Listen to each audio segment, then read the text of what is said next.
See, when you invest in something and you hustle and you work for something, you got a different type of attachment to it. You're going to have a cold day in hell for somebody to try to take this from you. We live by this, we die by this. We don't surrender, we don't retreat. Every man must search his own soul. I listen to that quote every morning. Traders Risings, it's your girl, Coach Queen Red, and today is Passive Wealth Tuesday. Passive Wealth Group helps individuals like you build financial freedom through real estate investing and passive income strategies. We provide the tools and education and the support that you'll need to simplify your investing process. So come solve your problems with Passive Wealth Group. You can find us at www.passivewealthgrp.com. And Coach Keisha, where else can they find us at? You can follow us on all social media platforms. And don't forget, come solve your problems with Passive Wealth. Welcome. It is Passive Wealth Tuesday. It's your girl, Queen Red, and I'm a wealth independence navigation coach. And this is your girl, Coach Keisha, Miss Keisha. It don't even matter at this point. And we are live in the studio today, dropping these nuggets. And today we're going to talk about some good stuff. We're going to talk about money and moral compass. You see the title, and we're going to get right into it. I wanted to kind of start this conversation off with some history about something that happened in Texas a couple years ago. And it's a news article. You can Google this yourself, and I'm just going to read it. It says, Nate Paul charged with 8 felony counts of making false statements to financial institutions. And it says the Austin real estate investor was a central figure in allegations that led the Texas House to impeach Attorney General Ken Paxton last month. This happened June 9th, 2023. One of the charges against Paul ties him to impeachment charges. The real estate investor had 8 counts of false statements to financial institutions. Are you ready for this? Paul, 36, allegedly overstated his assets and understated his liabilities to fraudulently obtain loans, according to a 23-page indictment filed by federal prosecutors. The government is seeking $172 million in restitution from Paul.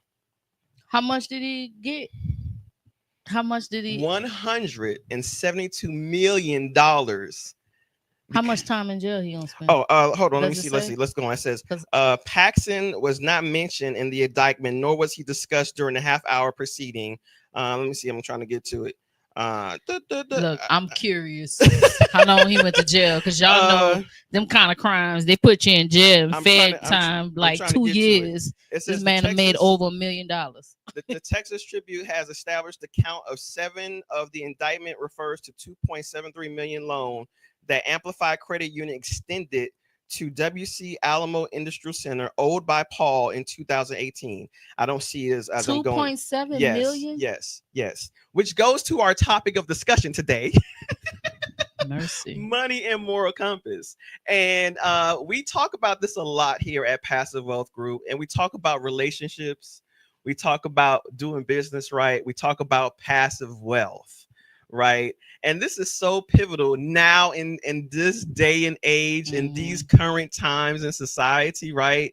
Why money and moral compass, your financial decisions that you make, is important, not only just for your personal navigation, but as an entrepreneur, as a wealthpreneur, as a business owner, why the direction of your decisions that you make is important to not just your family, but the community that you're in.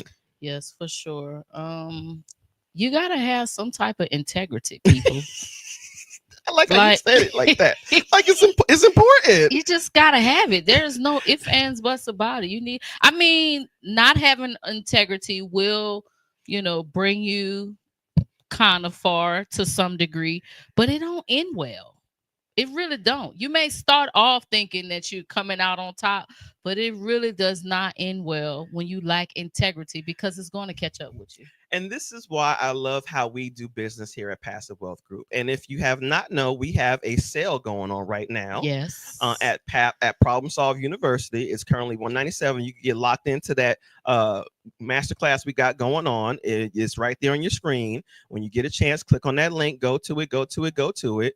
But this is why it's so important to understand why you're going into the business that you're going into and how you want your passive wealth set up so it can sustain not just you and your family, but the community that you serve. Because the community that we serve, we pour back into that community. You have things that you got going on. You got flips out there in Temple. You're working in community with button up construction. You got things you're doing with other parties out there, right? I'm contributing into that. These are things that we not only do it for the passive wealth, but we do it because we are morally sound people with the decisions that we make financially. Exactly. Right? I agree. So it's two things that I wanted to quickly touch on when you was talking about, first of all, with the masterclass, and just touching on the basis of integrity and having a moral compass when doing business with others. One of the things that we teach in the masterclass is about corporate leasing and how we tell no shade or shots to nobody. I'm not trying to throw no shots. I'm just telling you what's in the class. We teach people how to be upfront with doing corporate leasing, because there is an illegal way to do it. You can do it, but we do teach you how to talk to these individuals in apartment complexes and property managers and owners so that you can be able to get that corporate lease and be able to rent it out without having those issues. Okay. So that's one thing that we do teach in the master class, how to do that. And we even give you the script on how to communicate that. Okay. The other thing, like you was talking about with integrity and having multiple business deals and being able to pour into your community. One thing that I do love about the organization that we're currently working with, UPC, on various flips, is their model is people over profit. Ooh, I love it. People over profit. And what that showed to me is that regardless of the money that's involved, that they're always going to look out for the people first. Because I know some people, and I done dealt with them. I know some people that will sell you out for a quarter more of something. They gonna sell you out. They're gonna always want to take the biggest fish home. Look, that's what pawn shops do. If I have to talk to y'all later about that. If you ever notice at pawn shops, the little 3 dumbbell looking things is they symbol for a reason. I'm gonna talk to you about that another time, because they want majority of the profit. Now, I'm not saying that it's morally right or morally wrong. You do what you do. However, it is a way to go about doing business with integrity. And everybody just don't have that. And I would say, fortunately, for you and I, we have always been able to have an open dialogue about business. And Absolutely. that's, I ain't gonna say it's rare, but sometimes that doesn't translate with a lot of people. They always feel like they have to either connive you, convince you, undercut you, backstab you. Like, it's just, it's not even necessary. And to me, I feel like those people live with a scarcity mindset because they feel like they have to get it all. And if you get some, then it's going to take from me. But that's not how it goes. I found that I made the most money when I was in partnership and I invested more in relationship capital, using your word, relationship capital more than anything.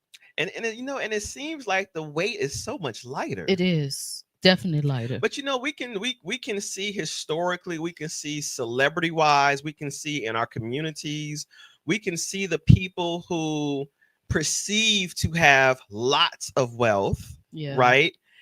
We can use P. Diddy. We can use the celebrities out there who have lived the lifestyle and they have taken downfalls because of lack of moral compass and integrity. Yeah. Right. And then it don't end well. It does not end well. Yeah. So with Passive Wealth Group, what I love about it is that, and I love the it's not even the concept. It is our birthright to passive wealth. Yeah, you get to pick and choose how you want to live a lifestyle that is determined for you and your family and your legacy and your community. And I'm here to tell you, it really doesn't matter I'm saying this very boldly because I'm living it right now. It doesn't matter if you're in a capitalist society. I'm saying that boldly because I had to push through this.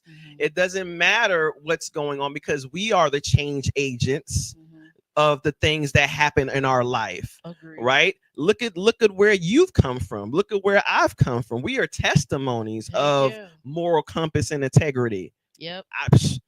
I remember when we went to New Orleans. I don't know why I'm going back. I'm getting goosebumps right now. I just did too. Right? What you about to talk about? I'm about to talk about that moment where you had us in the middle of the bowl and you was like, this was where Katrina was. Oh yeah. When we did the little mini yes. tour. Yeah. And you said this is where I grew up at. Yeah. And I was like, whoa. Yeah.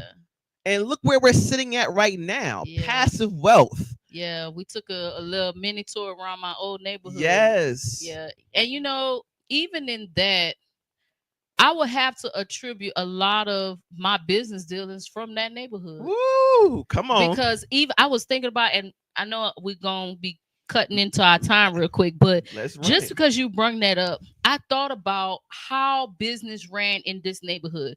On this one street, I grew up on Tash Street. Shout out to my folks from LJ's, New Orleans, right? So I grew up on Tash Street, and on this one street, there was a barbershop across the street from my grandmother's house. There was a liquor store or, corner store gotcha. that was adjacent to my great grandmother's house, and they lived side by side. So one was 1314 Tash Street, the other one was 1316. So they were neighbors. Adjacent to my grandmother's house was a restaurant. Then on the corner, on the opposite corner, there was a bar room, and then on the other corner, it was another store that was owned by a guy from Africa. Now, I say all this to say this. The man that owned the barbershop owned majority of those houses on that block. My grandmother was one of those people that rented from him. Okay. The restaurant that was adjacent to my grandmother's house was my auntie's restaurant that she had a po' boy shop there. The liquor store that was adjacent to my great grandmother's house was my uncle's liquor store. Community. My brother was going to get his hair cut across the street at Mr. Perkins. That was the barber. We would go to the liquor store and get all of the things that we want: bread, water, food, snacks, whatever. We would go to the African guy store and we would buy like hot food. Everything stayed. I'm talking about our community was able to thrive just within each other. It never dawned on me until I got older. But I know that those people, my grandmother would send me to the store and she would have a tab. That takes a level of integrity to give your neighborhood a tab to know that they're going to come back and pay it off. And she would pay it off, and then she'll have another running tab. She'll pay it off. I knew that, the guy who rented to everybody, he was lenient in some areas sometimes when it came down to rent, but they all worked together collectively. If she needed flour and somebody else, needed it or had it, she can get it from them, and vice versa. And I learned that level of integrity as part of a community system to be helpers to one another. When you lie to people, when you being deceitful, that's not community. That's not community. That's prey and predator. You're predatory. Is that right? You're a predator. That's predatory. That's so I didn't grow up in that type of community where people were predators, where it was like, oh, I'm going to take. You see what I'm saying? It was more of a helpful community. Everything we needed was right there. I understand. And everybody helped each other. So yeah, have some integrity in your business, because let me tell you something. When you don't have it, it shows. It shows in the long run. It does. When you find people who they fall out of business with everybody, yeah, I think you got an integrity issue, sir, ma'am. I felt like in a Living Color moment. You remember in Living Color where it was like the message where he said, message. Right. Right. I'm showing my age. Right. You know what I'm saying? Like, and we have to stop that as business owners. We are some I ain't gonna say we, because I don't classify myself as a predator. Yeah. So, but there are business owners that are predators. And it's unfortunate. I get it. You got a business and you got to make money, but you ain't got to be a predator. Yes, I got to inject. Do not let right now, and I'm speaking to the heart of the people who are watching this. Do not let the fear of what's going on in today's society scare you into being a predator in your own community. I say that again. Don't do it. Don't do it. Don't do it. And if you need to, here's some tips so we can close this out. I'm going to tell you what I could do, and Coach Keisha could tell you what she do. And when I am vetting somebody that I see I want to go to for coaching, for business, or relationship capital, I follow them first. I see what other people say about them. And then I might invest. I might invest into them. I might invest maybe $20, $30. I see something that might apply to me that I can use very quickly. It might be a product. It might be a service. If I can afford to invest in it and it'll benefit me, I'm going to go ahead and invest in it. I see what they do behind the scenes. I make that time to see what they are about. I see what people say, because I'm going to tell you something. There's this guy in the Killeen community. I love him to death. His name is Rod Duckett. I know people talk. I learned something from him early in business. Early in business, when I used to do credit repair, when I used to be out there helping people with their finances. And he said to me one day, he said, I know you're a good person, because let me tell you something. He said, people know you're good when they don't have nothing bad to say about you. When strangers in business don't have nothing bad to say about you. That's moral integrity, moral compass and integrity. If I can go to somebody and they can see who you are without engaging with you, or they have a conversation with you, then that's your reputation without it being on display. Right. So your reputation precedes you. Precedes you. You feel me? So these are some of the things that I do as an entrepreneur, as a heart-centered investor, before I even put anything towards connecting with somebody that I'm about to invest in, because that's going to save you trouble in the long run, especially if you grassroots and grounded like we are. I agree. So my number one thing for me in integrity is communication. Yes. I probably over ask questions just to make sure we clear. Yes. I need to make sure that we are clear. There is a level of understanding, so there is no misunderstanding. Communication. Yes. Communicate in such a way that a fifth grader will understand. Yes, and I've learned that from you. And you have to communicate, because if not, you leave too much room for error, and any and everybody can say what they want to say. But if there is not a clear form of communication and there's understanding that communication, anything can happen. And that's one of the things that I've learned just working in substance abuse center and just having multiple different businesses and dealing with people. It's the communication. And I don't think for other people. I'm not going to think for you. If I feel a way, I'm not going to think for you. I'm going to come to you. Let's have a conversation. Let's see where I went wrong at. Let's see, maybe your perspective is different, because what you have to understand is we're not computers. We ain't robots. We ain't mind readers. If you don't communicate with that individual, then you have no idea what is going on. What you're depending on is your imagination. And we all know your imagination is unlimited, and it will come up with every scenario possible, and it will cause things to that really didn't need to take place. Right. So I think communication is very, very important. And what's even better than in verbal communication is written contract. Write it up.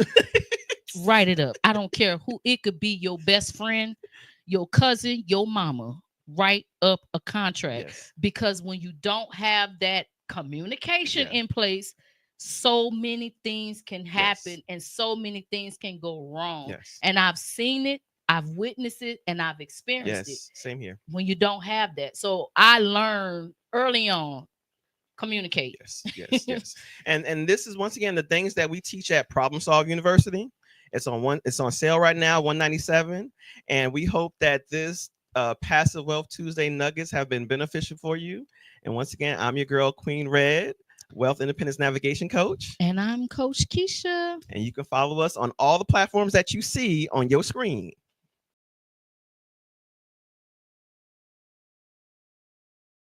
See, when you invest in something and you hustle and you work for something, you got a different type of attachment to it. You're going to have a cold day in hell for somebody to try to take this from you. We live by this, we die by this. We don't surrender, we don't retreat. Every man must search his own soul. I listen to that quote every morning.